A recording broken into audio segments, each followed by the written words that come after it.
try that. Okay. Okay, I've got it recording. Yeah, because I think last time I could see Brian, but I couldn't see my own because it was recording.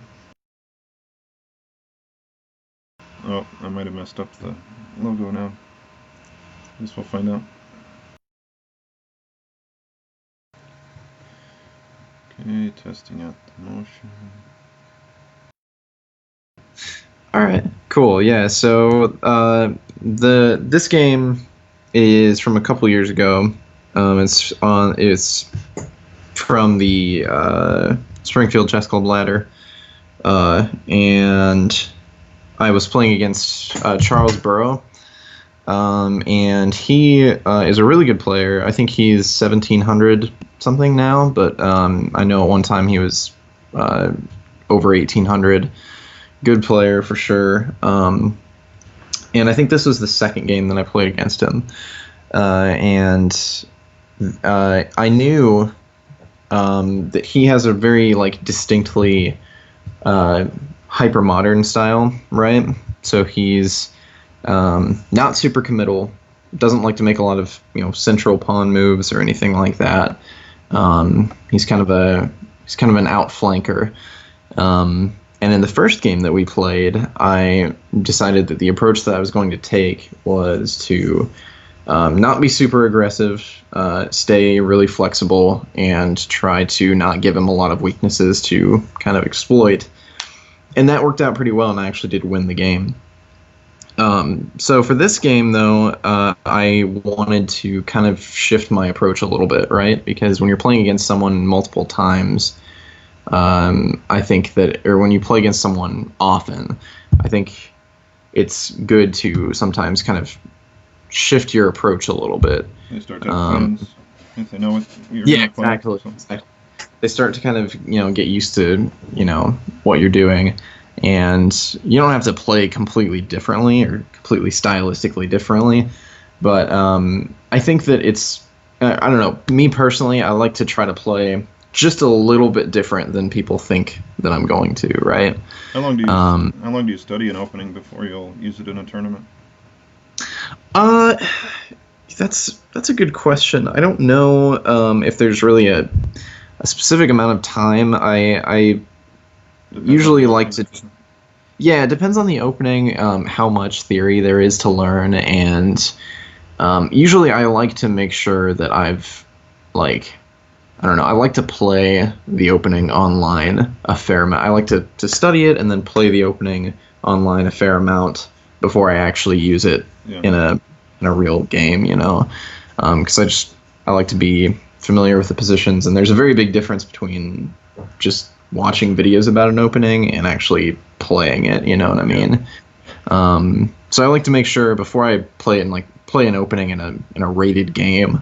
I usually like to have a fair amount of practice with unrated games or with online games. And which side were you playing on this one? So I was black in this game. So pretty much what I decided that I wanted to do was just play a little bit more aggressively and just see if I could just kind of overwhelm his slower play, right? And I didn't exactly do that, but I still got the win in this game, thankfully. But it's a pretty interesting game. So he started off with knight c3, which is already not the most common of first moves. I played d5. Is there a way to flip the board? Oh, yeah. Yeah, let me see. Sweet. So I played d5. He played knight to f3. So right off the bat, two moves and neither of them pawn moves. So you kind of get an idea of where this is going. I played knight f6. He played g3.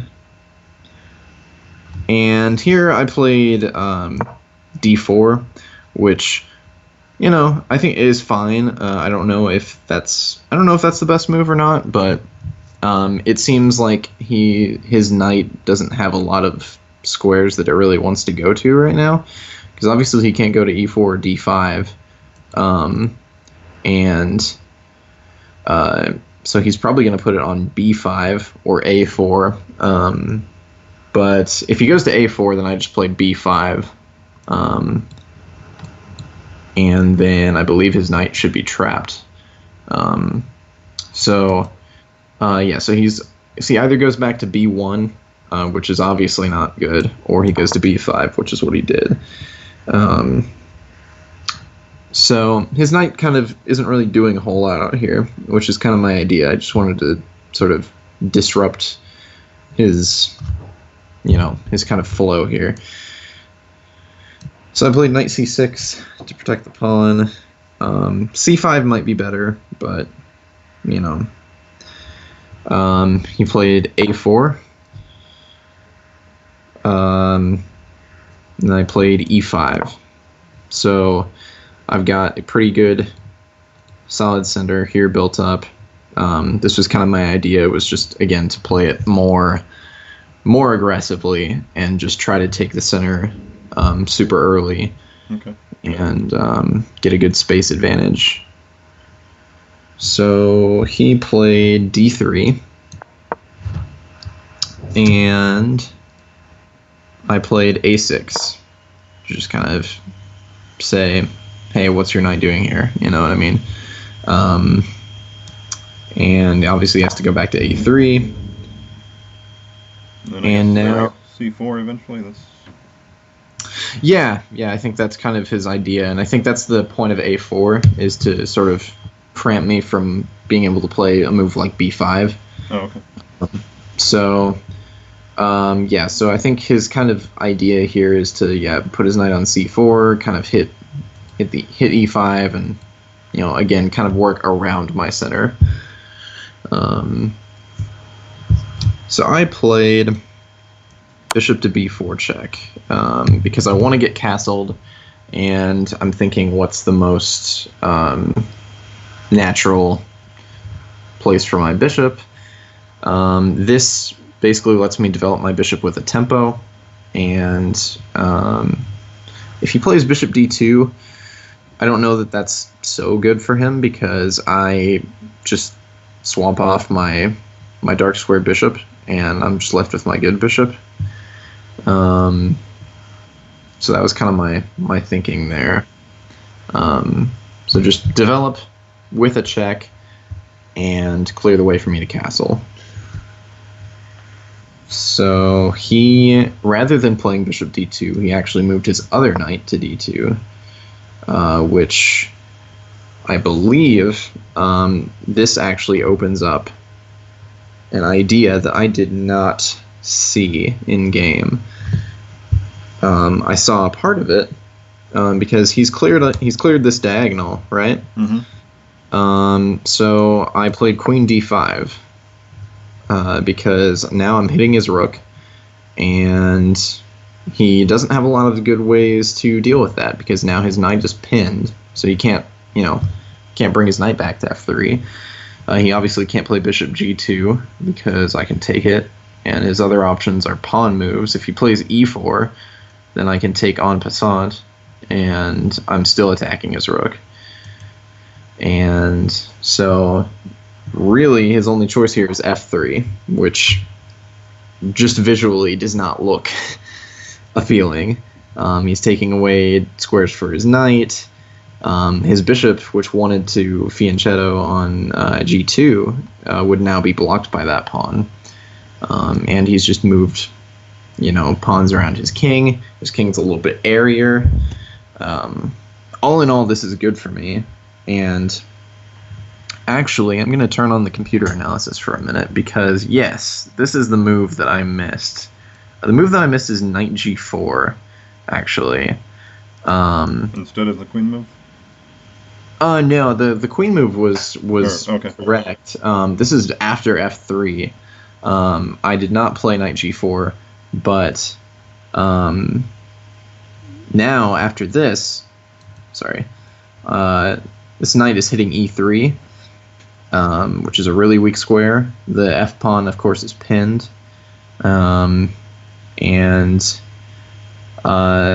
computer has, let's see, knight c4, and then knight e3, and the queen is actually smothered here. So his only option is to take, and then I'm just winning this knight because the knight.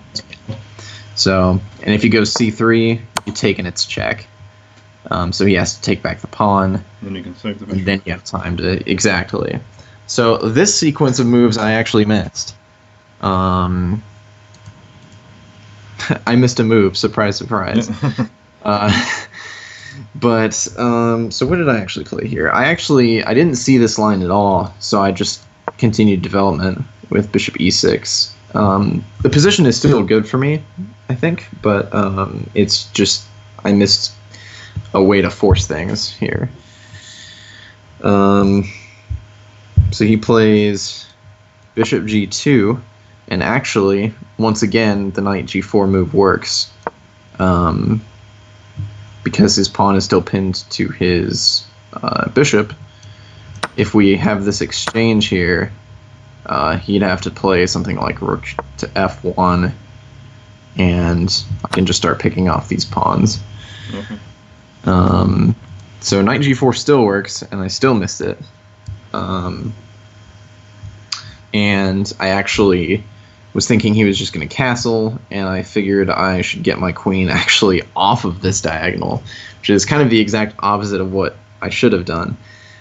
But I played queen back to d7. He did kind of castle. scary to keep your queen there, though, with just one pawn between you and the bishop. Yeah, exactly. And it works tactically, you know. But yeah, no, I just didn't see this knight g4 move, so I figured he's going to be able to castle and defend it, and then I'm going to want my queen off of that diagonal anyway. And with the queen on d7, I can maybe think about exchanging this light squared bishop if I really want to at some point later. After he castles, I can play bishop h3. Have that option open to me. So he did castle. And here I think I started to actually go wrong a little bit because I have a really good position, a pretty good space advantage. His position is very cramped. And the last thing that you really want to do when your opponent's position is cramped is trade pieces. At least in most cases. And I played this move, which is incredibly stupid in hindsight. I honestly am not entirely sure why I played this move. Because, I mean, this game has been a couple of years ago, so I don't remember exactly what my thought process here was. But I know that this move is bad. Because this is, I'm giving him the bishop pair, right? And I'm also trading off a piece that was blocking his undeveloped bishop on here on c1, and I'm developing that bishop for him. Okay. Because he takes back here. His position is just a lot, I don't know, it already feels a little bit freer, because he just has that knight that was kind of in the way, is now just out of the way. He's one step closer to connecting his rooks as well. Even in this closed position, I think the bishop pair is still still good for him, because I think there's ways that this position can open up. I think he has some pawn breaks that he can possibly try. He might play e3 at some point and try to exchange some of these pawns, or f4, unleash the bishop on g2. So basically, I think bishop takes d2 was a very bad move. And the computer agrees, because the evaluation goes from almost -2, yeah, actually -2, to about -0.5. Oh, wow. So Yeah, no, it's definitely, it seems like not that big of a deal, but it does actually lose a fair amount of advantage here, I think. I think better is just to castle. There's no reason for me not to castle here. That's what I've been trying to do. I'm going to castle kingside, I feel like. And he's not forcing anything at the moment, so I might as well just wait to see where he tries to put his pieces in this kind of cramped space. Yeah, I was trying to figure out where the knight on d2 would end up. Yeah, right. I mean, he has a couple of options. He can put the knight on d2 on c4, but he kind of wants the other knight there. So he might try to put it on e4. But even then, it's just up his bishop then. Yeah, exactly. Like his bishop here on g2 is just not having a good time. So the position just in general is just his development. It's hard to figure out really natural places for his pieces at the moment. And stop me if I'm going too fast. Oh no, you're fine. For sure. But yeah, so I played bishop takes d2, bishop takes d2, and then I played, I think, another bad move, bishop h3. And I think that this move is also not good because at this point, I mean, it's not as bad as bishop takes d2 was, but I still think with this space advantage, I should have done something else. I think I should just castle again. There's no reason for me to play these kind of optional moves that I can play at any point when I just have the option to castle and wait for him to kind of show me what my best move, what my best plan forward is. Does that make sense? Yeah, I think so. So, yeah, like... Yeah, normally I would just have, like, the basic ideas of trading a regular bishop for a fiend cutout bishop is good, and things like that, so... Yeah. The positional things that you have to consider... And that's why I think this move isn't as bad as bishop takes d2. But I think that my bishop on e6, I think there's, I don't know. I think there's just better ways to. Yeah. And the thing is, again, I can play bishop h3 whenever I want, or I can even put the bishop on d5, maybe in some cases, and just counter that bishop directly. But I don't know. I just think that I don't think that bishop h3 is terrible, but I think that probably just castling is better. And once again, the computer actually agrees with that. And I'm going to try to not pay attention to the computer as much as possible, but I'm actually going to turn it off. But yeah, so whatever works. I played bishop h3, and he put his knight on c4, which is pretty reasonable. I went ahead and exchanged these, which if I'm going to play bishop h3, I guess I might as well do this. And then I finally castled. So he played a5, which I think is okay. It just kind of further cramps my queenside pawns. Makes it a little bit harder for them to get anywhere. I can't really play b5 and kick his knight now because he just takes en passant. Whereas that might have been an option with his pawn on a4. Okay. And especially, I think the point of this is that I've now castled, so the rooks are connected. So if he plays just some random move, and I play b5, now if he takes here, I can take back because the rook is now covering this rook. Okay. Whereas with the king, when the king was not castled, I couldn't take back on b5 because the rook would be pinned. So in this position, if I go b5, he takes. If I take back, then he just goes here. Right. So now that I've castled, I think that's why he has gone for this a5 move.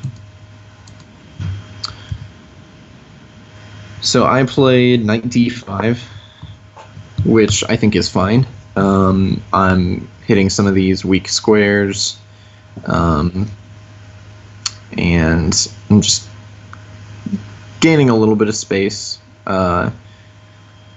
and freeing up this f-pawn. I might want to push this f-pawn at some point. d5 just seems like a pretty decent place for the knight.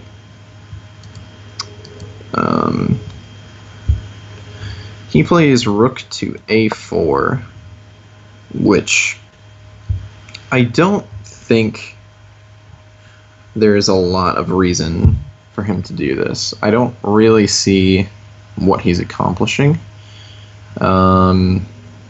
because it's not like he's going to be able to move his rook anywhere on this rank, and it's not like he's really defending anything.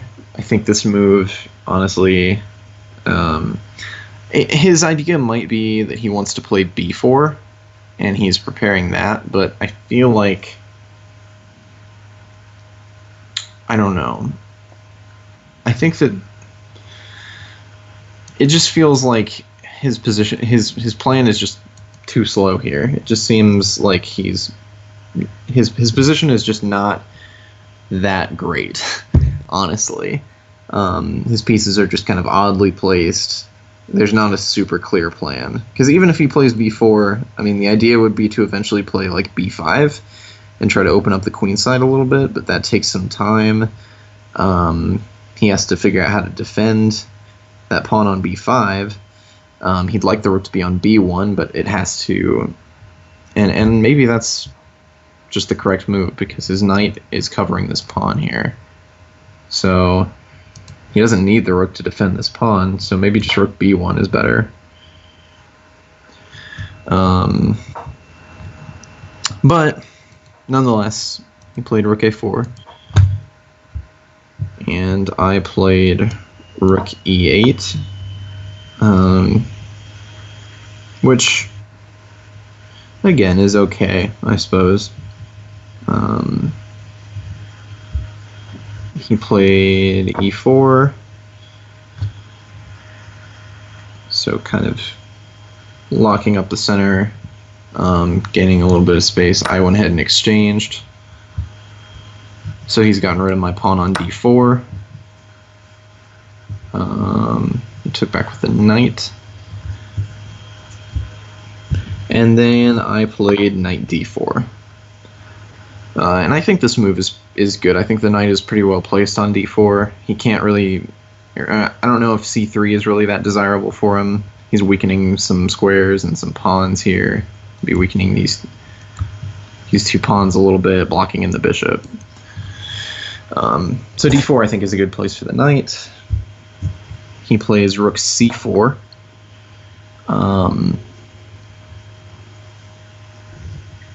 And this move, I don't know how I feel about it. Because again, he's not really hitting any weaknesses. I mean, he's hitting c7, I suppose. And I guess he's threatening knight takes d5, queen takes d5, rook takes c7. But something about the rook on c4 feels a little bit awkward to me. It just feels like it's kind of wide open to attack here. Like, I could maybe think about playing b5 at some point and trying to just ask him, where is this rook going? You're running out of squares. And actually, yeah, b5 is actually one of the computer's top recommendations here for moves. I did not play it. I played knight takes e3.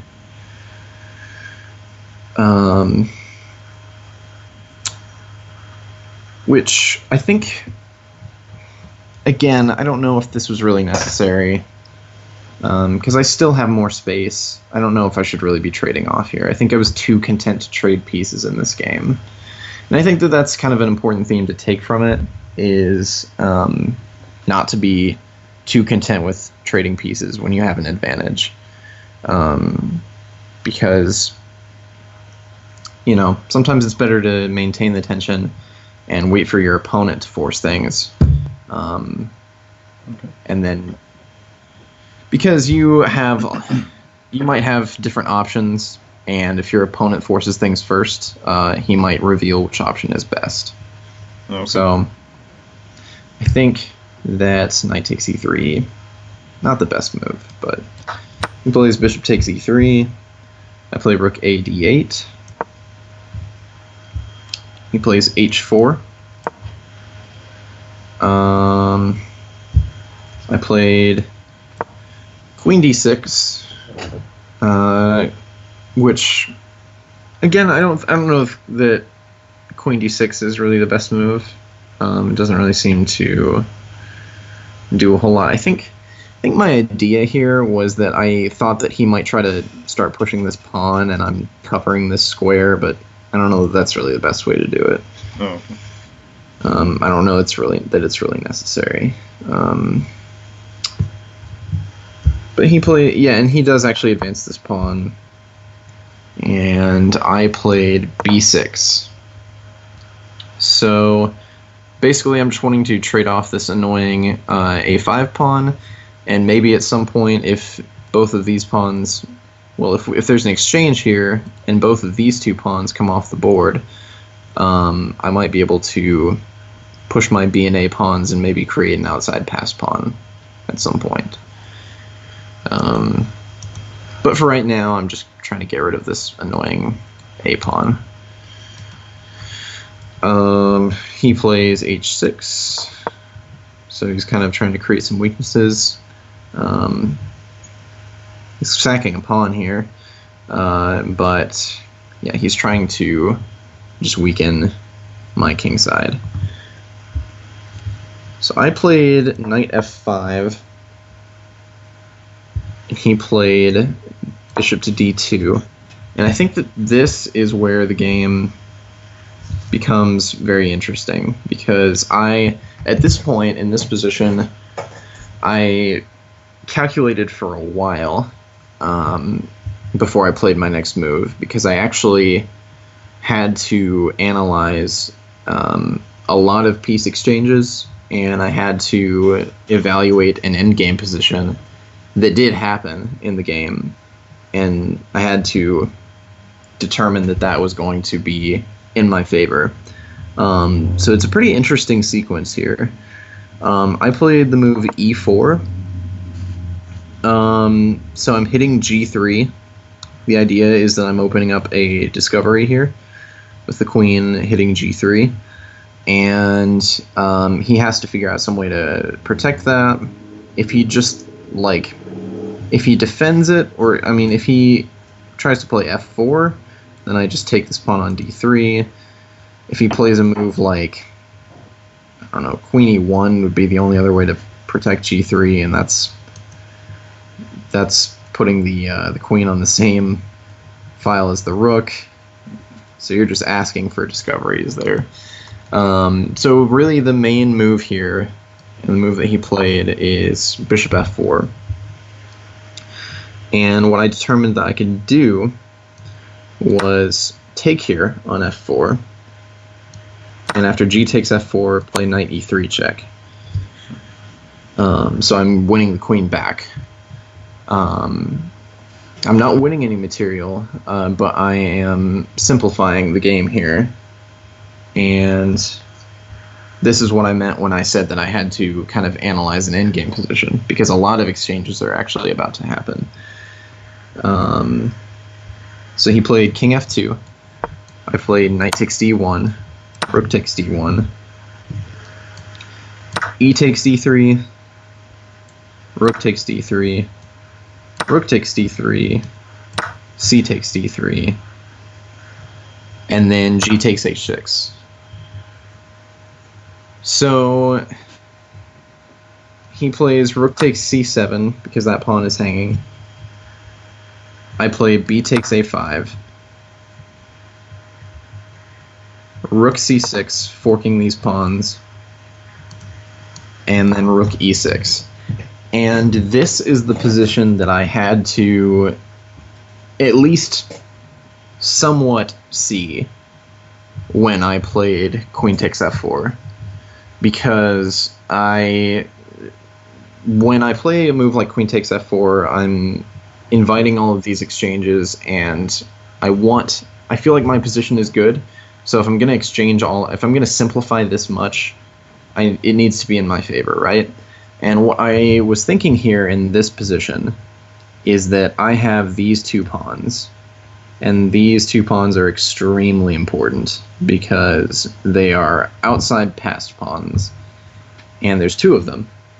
So when these rooks come off the board, or if these rooks come off the board, his king is always going to have to cover these pawns before they can queen, where my king can then use that time to get to all of his other pawns.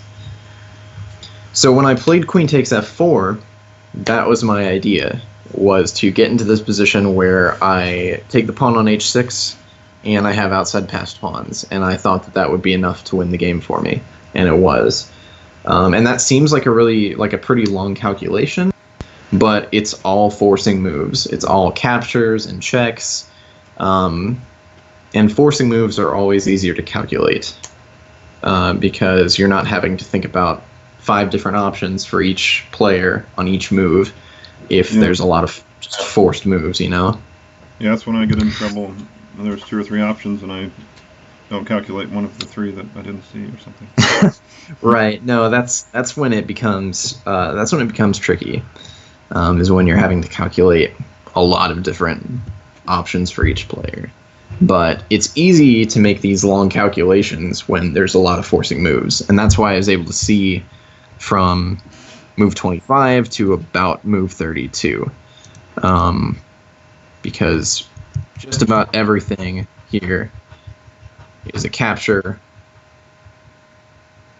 some sort of check, or this move, rook c6, forking the 2 pawns, and then rook e6. So he makes the decision to exchange, which I think is not good, and actually the computer evaluation goes way in black's favor when he does that, because I think with the rook still on the board, he can defend these outside passed pawns a little bit more easily. He has more pieces with which to do it. But now, with just the kings on the board, this should be completely winning for black, because what he has to do, obviously, is he plays king g3, play king g7, he played d4, I played king f6, king g4, and then I played h5 check. So I'm completely content with him taking this pawn, because that's going to open up the f5 square for my king. And while he's busy trying to take my h-pawns, I have plenty of time to take the rest of his pawns and create a passed e-pawn. So he plays king h4, I play king f5, king g3, a4, just to restrict his options. So now he doesn't have b3, so he has to move his king away from the defense of the f4 pawn, because he has no other moves that, I mean, he can't play d5, he can't move this b pawn, he has to move the king. So he plays king a4, or king h4, sorry. King takes f4, king takes h5, king takes f3, and he resigned in this position, I believe. So yeah, that was pretty much this game. I started out the opening pretty aggressively, taking the center, taking a pretty solid hold of the center pretty early. I kind of went wrong a little bit in the middle game. I exchanged some pieces that I probably shouldn't have. Let me back up a little bit. Yeah. So I have this really good position. I missed the knight g4 move, which is unfortunate. And then this bishop takes d2 was not good. And exchange a few more pieces, which is probably not that good. These moves are pretty normal. And then we get to this position here, which I think is the key moment. And I don't even know that e4 is necessarily the best move in this position. I think there's probably other ways that he can I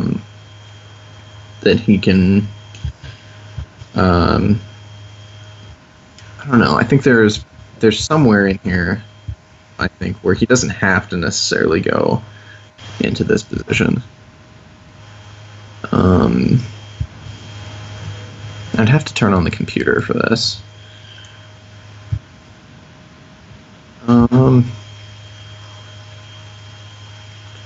So yeah, I think the main thing here is, I think his main mistake was trading off these rooks.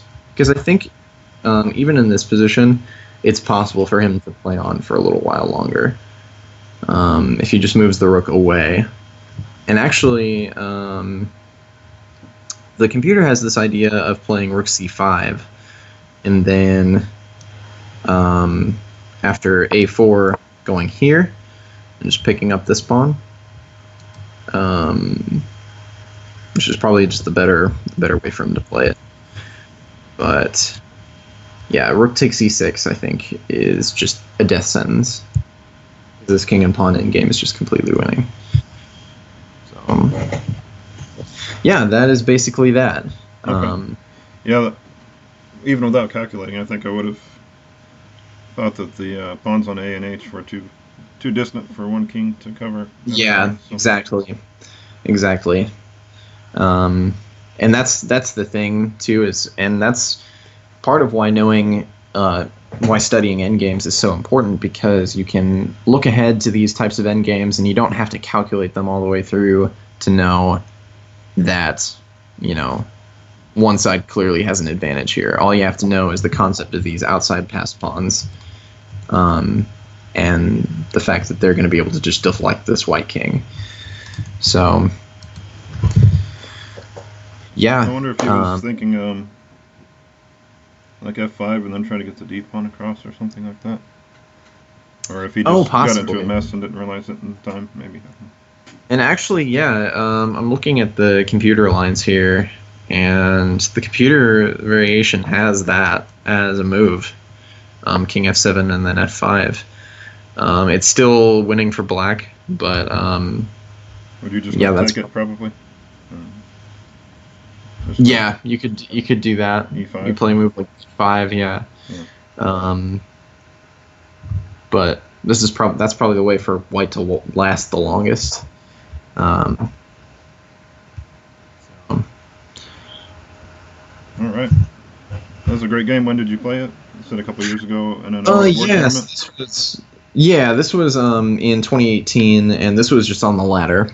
Oh, okay. So this is just a normal Friday night game. All right. We'll have those back up and running. I know. Yeah. Hopefully. Yeah, it just kind of depends on the position too.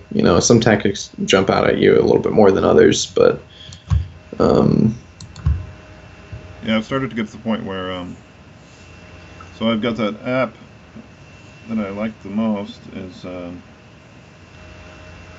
Chess Coach Pro. Okay. And it's just got tons of tactic puzzles. Yeah. And I've worked through all the easy ones, and then I can get about halfway through the medium ones. And sure. I was spending, I felt like I was spending too much time on each puzzle. Like it wouldn't be something I would have seen if I didn't know it was a puzzle. Right. So I backed out and started over on the easy ones. But doing those, I do see pins and forks and exchanges a little bit better if they're on the simpler side. So. Right. Yeah, no, that is the real trick, because it's always easier to find a tactic when you know that one's there. Yeah, this is a deflection puzzle, so you kind of know what you're looking at. Exactly, yeah. So, but I think the idea is to kind of just build up to do enough of those tactics exercises that you kind of build up this sort of intuition where you kind of start to again kind of detect maybe there's something here, Yeah. I'll still get to. Jared had told me to try to look at Grandmaster games and guess the next move. And yeah, that's definitely a good so exercise. It's kind of like the solitaire chess that Bruce Pandolfini does in Chess Life. Oh, okay, yeah. And I'll look at. I was looking at some Sarwan games, and I'll still get to the end, and it's over, and I'm not sure why one player resigned or something, but right. My batting average is improving a little bit, so. Yeah, no, for sure. No, Sarwan is wonderful. I really enjoy not only his games but just like his analysis. He's just so, I don't know. He's like the Bob Ross of chess. Oh yeah. He's got this this presence that's just so I don't know. And whenever you kind of think about the players after Fischer, do you think he was kind of the best one until like Nakamura and Caruana? As far as U.S. players go, yeah. I mean, I know that he won like multiple U.S. championships in the '80s, I think. Yeah. He probably was 6, like. Yeah. So I think he probably was one of the most, if not the most, like dominant U.S. players for a little while there. Yeah. Which is and I'm not pretty sure crazy. I don't think he ever got into the candidates, but he's got a book of games he's played against former world champions and current world champions. Yeah. So he was right there with those guys. Yeah. Oh yeah, no, for sure. Yeah, I don't think he ever did make it to the candidates, but yeah, no, he was a phenomenal player for sure.